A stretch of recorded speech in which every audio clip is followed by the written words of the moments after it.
Hello everyone, my name is Wandari, and today I want to share something really interesting that came out of my final semester semantics course. Next, the reason I researched this journal was to take my final semester exam in the semantic course.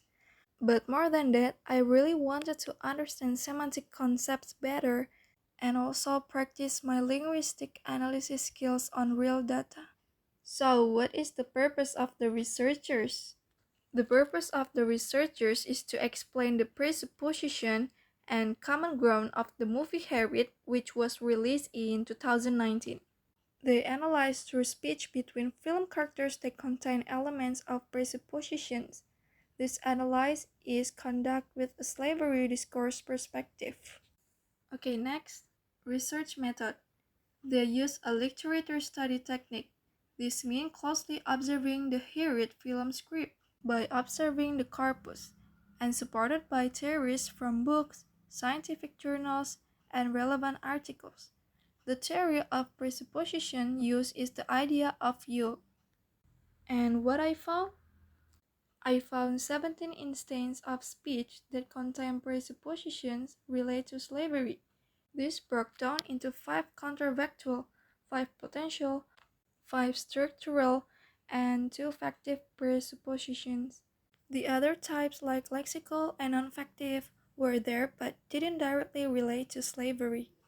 As you can see in the example, Edward says, "If it weren't for you, I would have sold that girl a long time ago."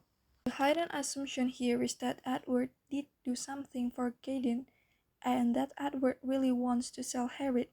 This shows us that slave trading was a common, except practice back then, highlighting how enslaved people were seen as mere property, not humans. Through this pragmatic analysis, it really shows that linguistics can be an incredibly powerful tool for examining complex social issues.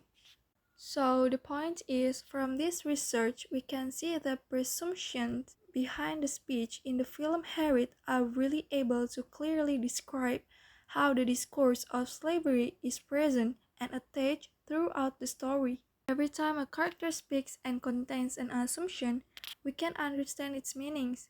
Sometimes it is directly implied from what they say, but often we need to interpret it from the context of the conversation as a whole. It is very interesting how a simple assumption can open a window to a larger reality.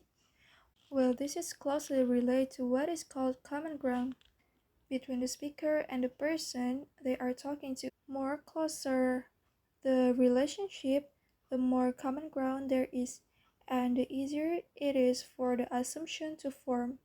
Next are the reference that I get the journal. Thank you for your time and attention. See you.